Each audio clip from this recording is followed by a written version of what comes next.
it was almost, I was out of school for probably a good 6 months or maybe even a year.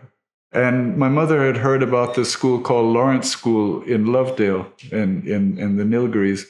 And a friend of theirs told them that this was a wonderful school and that I would really enjoy the cool weather and stuff like that up there. Um, I'll make a long story short about this because I hated it.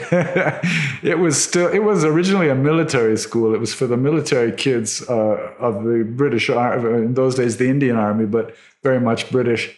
So it was a British system and very military. We wore uniforms every day to class and everything had to be spick and span. You had to shine the brass.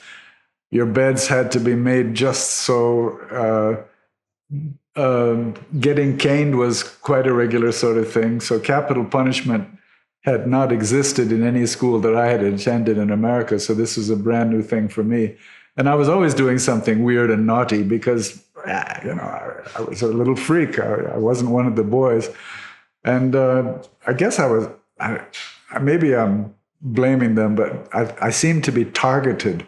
and I'd get, I can remember one of the prefects saying, "There's snakes in your bed." I was trying to figure out what does he mean.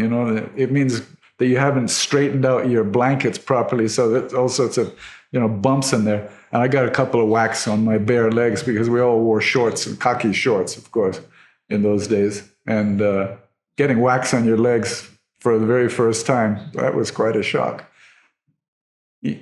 Yeah, I'm trying to make this a short story because it was a very depressing time for me, and I was never great at sports, and I never was interested in sports. I'm a snake hunter. I always defended myself. That's my sport.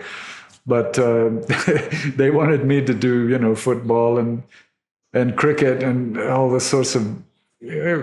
Football was okay. It was a bit fun. Cricket was so boring. I almost died, and. Then they got me riding on horses, and that was fun, but it was a bit scary as well. And then they got me into boxing at one stage, and man, I'm not a fighter. And I remember socking somebody and giving him a bloody nose, and you're not supposed to do that. You're supposed to be a bit gentler, I guess. So everything I did seemed to be wrong. So anyway, the climax of this whole aspect of my life was that Harindranath Chattopadhyay was ostensibly my grandfather. He was my step-grandfather. And he was to come to the school to teach the kids songs, Koro boy boy bege chali tik chai mege ogane nao kani bayo, and all this kind of stuff from Rabindranath Tagore and his own poetry and to make jokes because he was such a funny character. So I was really anticipating his arrival. We all loved him. Any kid would love him. He's just such a crazy guy. He looked crazy and he talked crazy, but just so full of wonderful poetry. I remember them by heart, like Tati Tati Tota, Pinjare Mein Sota, and Rail Gadi Chuk Chuk Chuk, Beach Wale Ruk Ruk Ruk, Dhadak. Lohi ki sadak, all this kind of stuff, really wonderful stuff. And I was just anticipating and being able to say, "Here's my grandfather," show off to all the kids. Well, what I used it as an excuse to burst out, I guess, maybe I even started crying to him, saying, I really hate it here. And these guys are, the teachers beat you, and he was quite shocked to hear this because when we wrote home, they censored our letters. I couldn't write to my mother saying that I got beaten or something.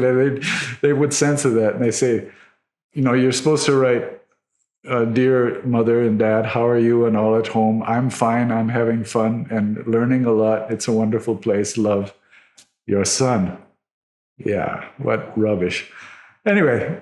So he got the real message. And I'm just inferring that, I guess what happened was, of course, he told my mother, either by phone, in those days, a trunk call to Bombay probably was very complicated from Ooty, but whatever it was, she said, "Bring him home." and I got. I think I only spent a little more than half a year in my first attempt at a school in India, and got back to Juhu. Whew, man, I was back on the beach. I was a real beach boy, you know.